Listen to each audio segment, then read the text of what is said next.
What's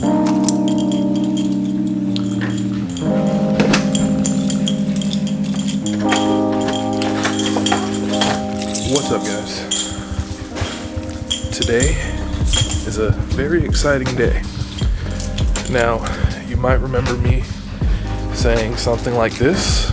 I plan on restoring that engine. I'm going to rebuild it.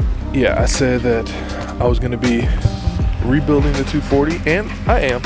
Or the engine, should I say. I'm still going to be doing that. Just a slight change of plans for right now. I actually managed to find a turnkey engine. Basically what that means is it's ready to be dropped in and run on. So I'm gonna go pick that up. That means the old girl should be running soon. So yeah, I'm hoping she's not down for too long. I want to repaint the engine bay. You know, once I paint the engine bay and stuff like that, then it's just a matter of dropping the engine and painting her. So I'm about to ride up there with Darin Mcneal, Colored Left Turns. I'll put his Instagram right here. He's gonna help me go pick up the engine. I'll document a little bit of us going to get it, and then, you know, we'll get this build going. Yerp.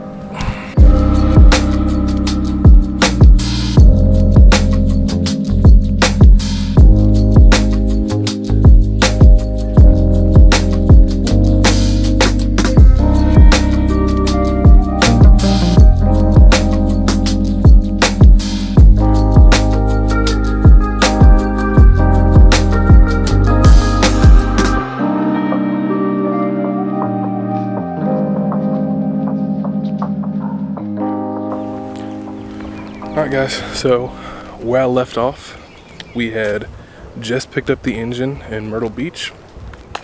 It's been about a week since then. I have the engine and the car in the same place, and it's time to start taking stuff apart.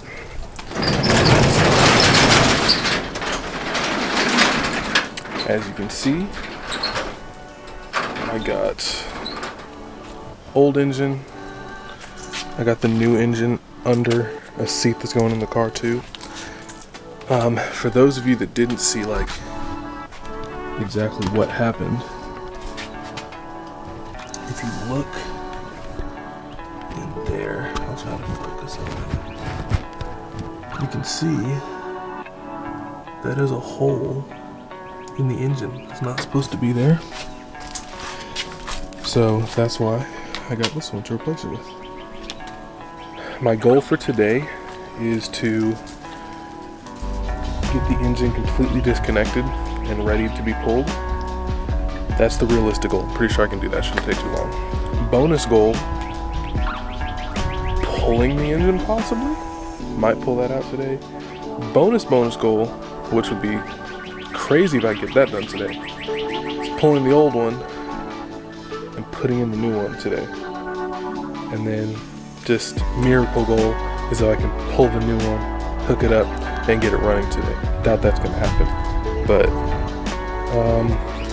pull the radiator out, intake, you know, start disconnecting like the exhaust, and get the harness pulled and stuff like that. But you know, let's get cracking. The only way to do it is to do it.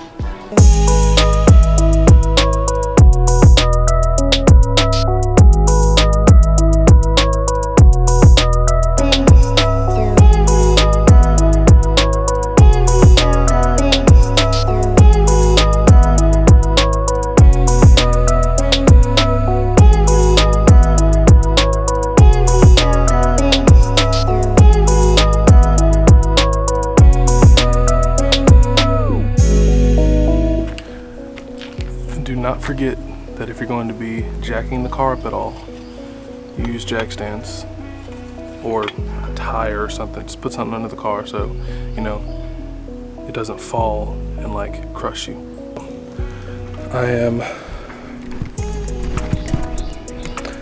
I'm about to disconnect the lower radiator hose to drain it because, you know, I want to drain all the fluids before I start pulling stuff out.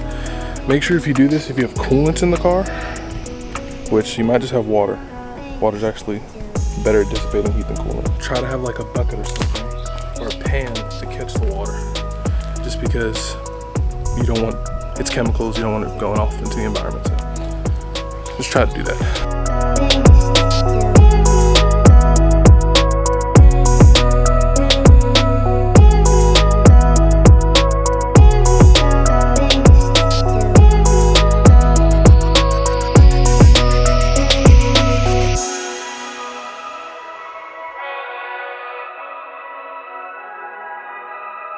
So, if you're ever taking out a radiator, because I know most of y'all might not be doing engine swaps, but just for the general, if you're ever taking out a radiator, it's basically two things, at least in older cars or, you know, a car that's easily accessible.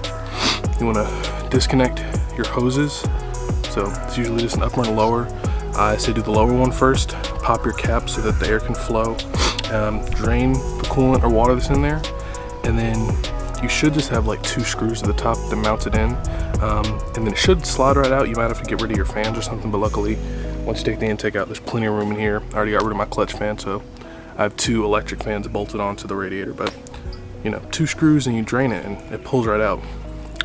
Swapping radiators is super easy.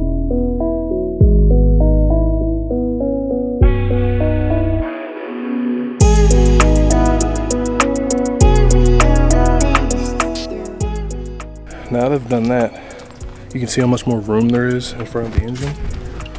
So, you know, I have the radiator and the fan sitting here, and then the intake is right here. Now, when we hook up the engine to the hoist, you know, we can bring it up like almost a foot and just pop it right out. So that's why you want to do that when you swap out an engine, or at least in 240s, you know. If you still have a clutch fan, then you would just, you know, take the fan off the pulleys, same thing. It would give you some more clearance, but yeah. Now, the next big thing I'm gonna do, I might do the exhaust first, so I might unbolt the header right there, or start disconnecting the harness more. But I think, yeah, since I'm up here, I'm just gonna go ahead and, we'll see, I don't know yet. But, you know, just start chipping away at it until stuff's disconnected, so we can get back to it.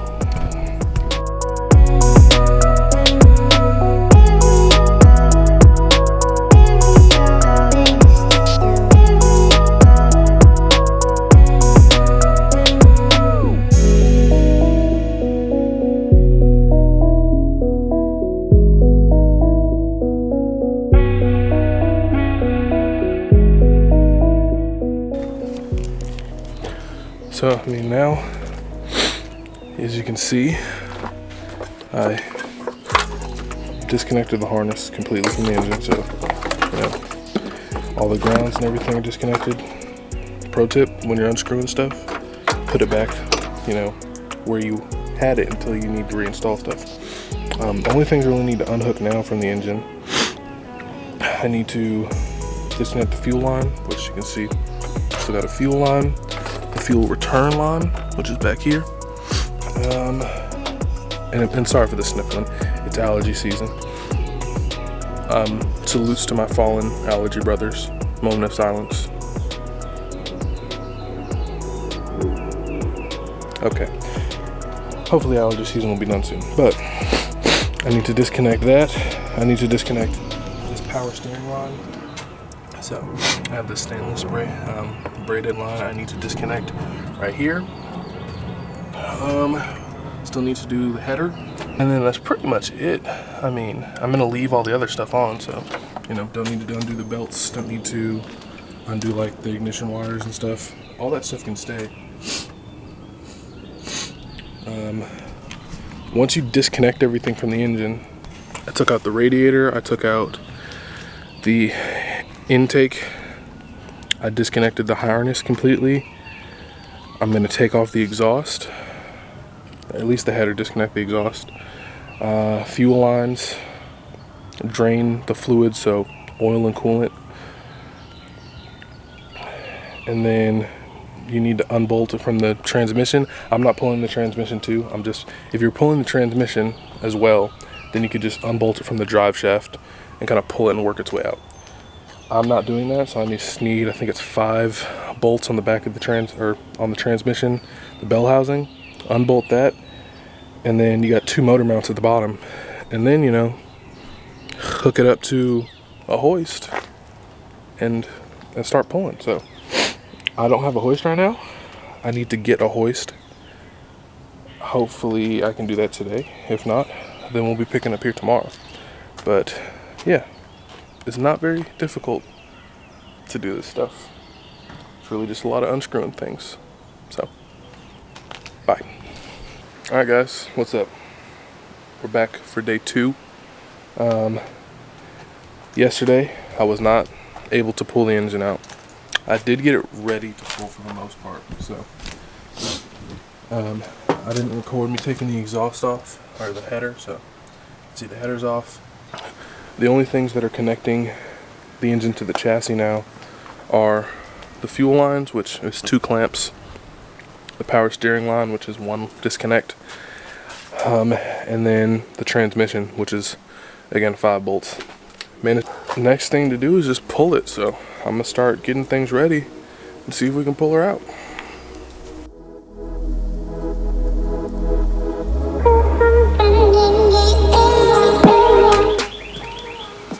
When you're disconnecting fuel lines, it's a good idea to have like some paper towels nearby, just because fuel lines are usually pressurized. If the car is running, I would disconnect the fuse to the fuel pump and run it until the car dies. That'll get all the pressure out of the system. But the car's not running, so it's, I don't know, it might be holding pressure from the last time I ran. So just in case, always have like some paper towels or something you can use to, you know, dry up that extra fuel.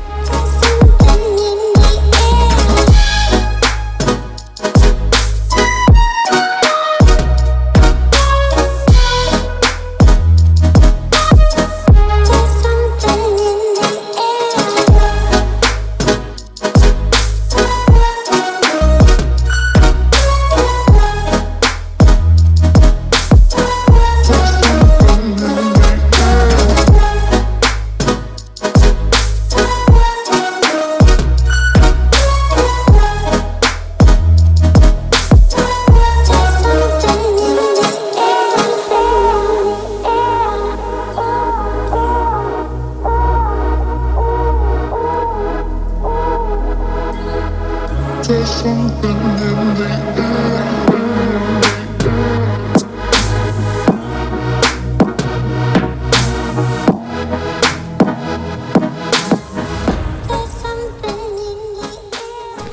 Alright, so this is like day 3, I think. Hey, you might have to take the hood off, dude. Nah, I don't want to take the hood off. I guess we're gonna have to take the hood off. But this is like day 3 of this. I think she's finally coming out. As you can see, I got colored left turns right there. The goat himself. We're gonna try and get this out of here. It's not too hot today. The pollen's still beating my behind. But I've already told y'all all that I've been doing, so just watch the engine come out. Have fun with that.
There's something in the air.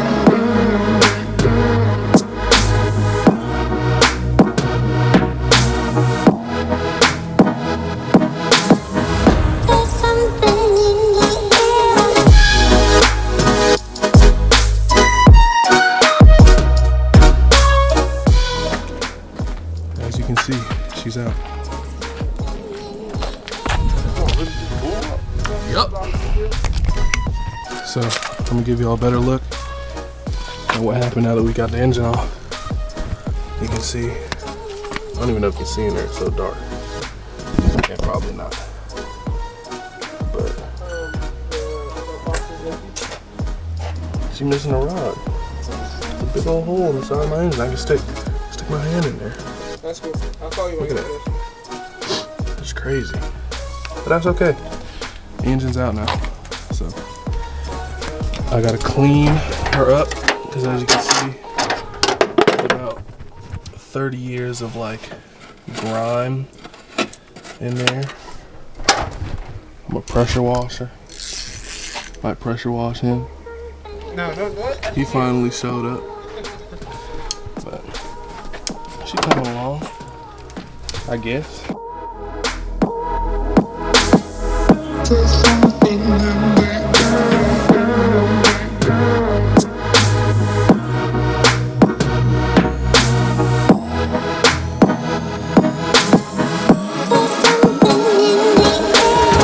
Alright guys, so as you can see, the engine is pulled finally. It's been like 4 days in the making.